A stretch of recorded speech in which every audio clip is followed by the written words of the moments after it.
Hi everybody. Okay, on my other channel I've been playing around with a lot of fan tarot decks, and I'm sure it sounds a little bit weird, but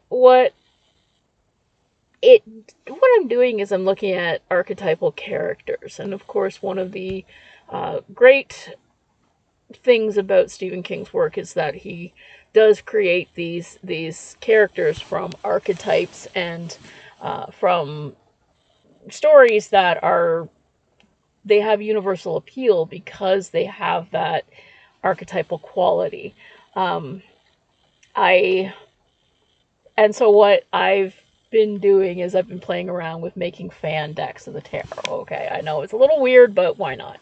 And it helps me learn about the tarot and about how these archetypes and story beats apply to various stories and how they can also be read through the tarot deck. So today I'm going to look at the tarot of Stephen King's It. Now let's start with the major arcana. And the major arcana are the cards that are sort of the big universal story arcs and characters. So first we have the Fool, and the Fool for our story is Bill Denbrough. It's his journey throughout coming of age and trying to get his revenge for George, and not always being as cautious as he should. The next card in the deck is the Magician, and the Magician always represents a person who's very skilled. And in this place is Ben. Even at 11 years old, he's got amazing skills. He can, he builds a dam just by thinking about it that floods out the barrens. And the next card in the deck is the High Priestess. And the High Priestess represents intuition, mystery, and a dark version of this is Mrs. Kirsch, who's one of the rare female presentations of Pennywise's It, or I should say It. Pennywise is one of the male versions, and Mrs. Kirsch is one of the female versions. And there's something really weird. She has this witch from Hansel and Gretel quality.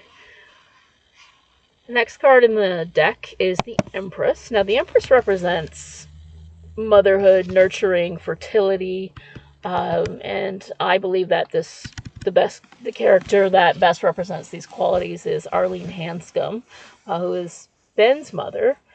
She's a very caring woman, and in this case, those mothering instincts kind of go a little bit overboard in that she overfeeds Ben because she's afraid that she can't take care of him well. As long as he looks solid, she's kind of winning the game. But this is more anxiety and not a particularly good way to raise your kids. The Emperor, which represents masculine authoritarian energy. Bill's father, Zach Denbrough, is one of the few fathers that are sort of in the picture, and they represent that energy. But at the same time, he's become rigid in his grief, and he's maybe not doing as well with Bill as he would be if things were normal for the family. And he works for the city of Derry, so he's got that kind of authority over the space that works in this particular context. The Hierophant represents social order, rules and regulations, and in this case, Police Chief Borton fills this position within the text. There aren't a whole lot of real higher up religious characters in the book. Nobody's particularly stuck to rules, and they're kind of existing outside of a really rigid order, except for where the law steps in every now and again. So Police Chief Wharton fills this role.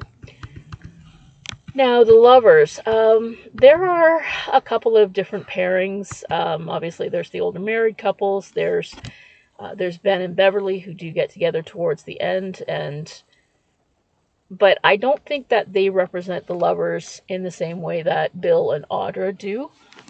Bill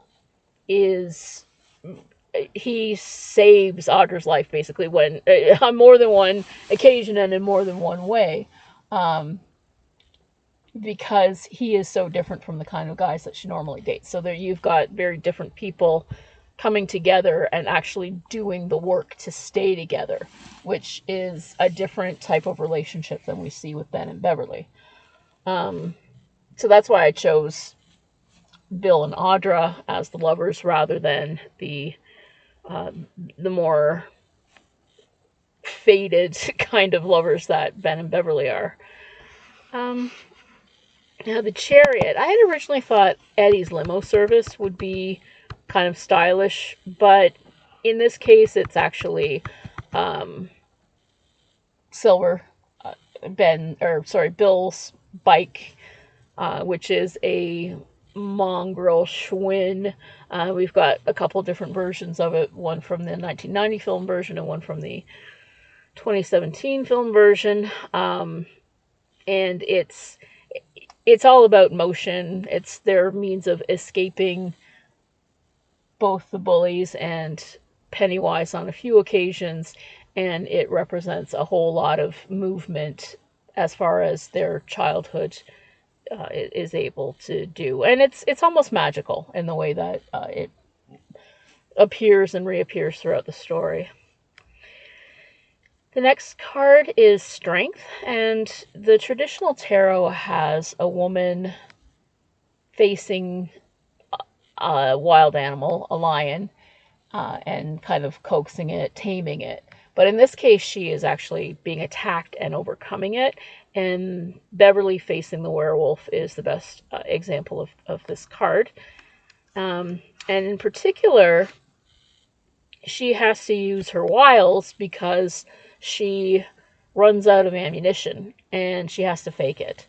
She's using a slingshot and they're out of ammunition and they're still screaming, kill it, Beverly, and it believes that she can kill it, and it runs away because of that. So the next card is the Hermit, and Mike, as an adult, he lives alone, he keeps to himself. He's the academic, he's the scribe, he's writing and researching this history of Derry.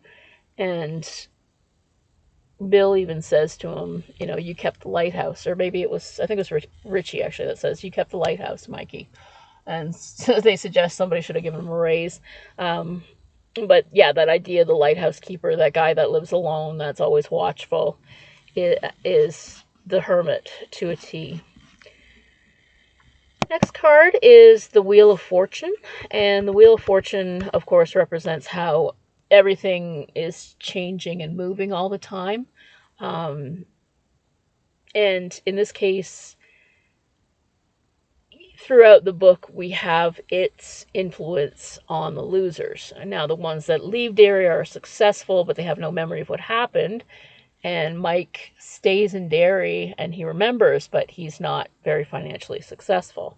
So it's like there's sort of a trade-off if you're, and as if somehow what happened in Derry stayed with them and they were able to overcome a lot of obstacles. But now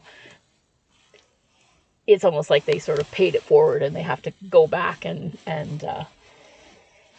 take what's coming to them to really. No, that didn't come out right. Anyway, the Wheel of Fortune is its influence on the losers. Now, the next card in the deck is Justice. And one of I'd say probably the best example of this in the book is the apocalyptic rock fight, as it's called. The losers have been bullied by Henry for years. And at this point, they just get tired of it.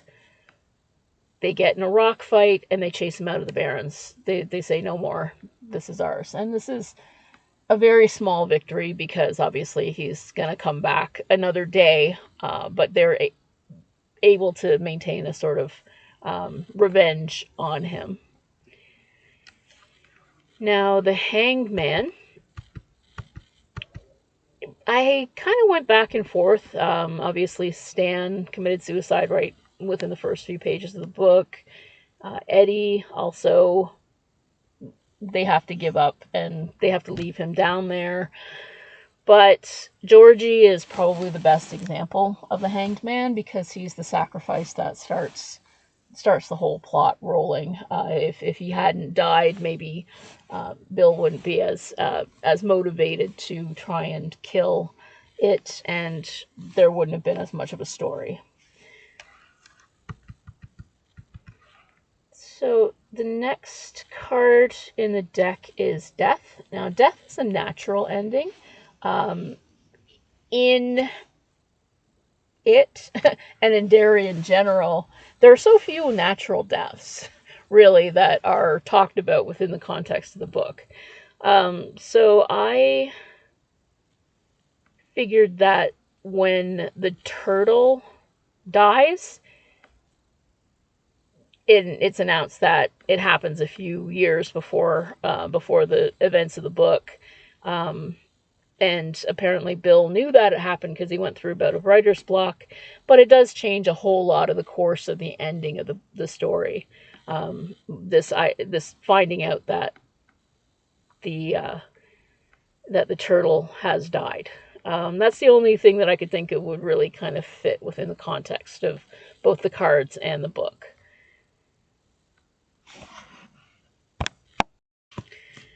The next card is Temperance. In the course of it, the main example of temperance is a more strict, more sort of by the book example of temperance, which is the Ben going on a diet. Now, they do mention prohibition and the Volstead Act and so on. So the idea of temperance is mentioned throughout the book. But for the characters, Ben's weight loss and how he chooses to struggle with his food addiction is a way of changing the character and determining what happens next. And it's reversed when he puts the lemon juice in his nose and drinks an absolutely gigantic drink of whiskey at the bar. So he's still kind of got his addictions, but he's mostly a very moderate person in terms of what the substances that he uses. And he says, he's always been careful. He's never really had too much of a problem with women or substances or anything like that after he got over his food issues and lost the weight. Now, the next card is the Devil, and of course Pennywise is the most obvious choice for the Devil within the It universe. It is always kind of tempting and drawing people into terrible situations and so on. But my choice is for Beverly's husband, Tom. Now, Tom is a horrible person. He's abusive. He brings out the worst of Beverly's smoking addictions and also her codependent issues with abuse and her father. And I mean, it's a whole psychological case.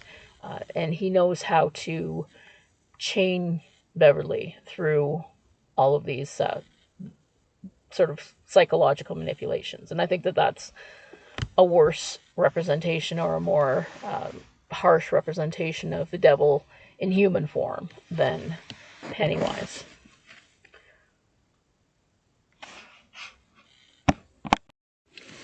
And next we have the Tower. The Tower represents sudden, unforeseen, just absolute catastrophe. Everything falls apart. And in the book, the scene where Henry shows up, gets in a fight with Mike, nearly kills him, and this disrupts the plan that they were making to go into the sewer, and he just sort of ends up chasing them down into the sewer for the final battle with it. It's a pretty intense couple of scenes, and it changes everything, the way the whole ending could have gone. The next card is the Star, which represents sort of a moment of peace and healing after a catastrophic event. And in the book, there are two moments that sort of embody the energy of the Star. One is at the end when a photographer captures the losers, the remaining losers, climbing out of a hole in the sewer. The entire center of the road is just opened up, and the remaining losers are coming out of the middle of the road, and the caption in the newspaper is survivors, which they really are. And then the other moment, when Bill takes Audra, who's still catatonic, he takes her for a ride on his bike, and there's this moment when her hands, for the first time in weeks, move on their own, and she kind of puts her hands around his waist, like she knows that they're going for a ride. And that's just that, that moment of hope where, yeah, this might actually work. The next card is the Moon, which represents secrets, lies, delusion, and Pennywise's shape-shifting abilities. They work differently on the different characters, but the more psycho, I guess is the word I'm looking for, but the more out there a character is, the worse their interactions with Pennywise seem to be. And I think the best example of this is Patrick Hochstetter's death by Pennywise. Hochstetter's a sociopath. He's already, he murdered his baby brother. He kills the animals. So he's already not quite there. And Pennywise can't quite find a face to put on with him. So when he comes out to get Patrick, it looks like his face is running wax. He's just not all there. And so this is just all part of the delusion and the deception. The Sun is the next, and the Sun is my favorite card of the whole deck. And it's just that moment of absolute pure joy and celebration and love.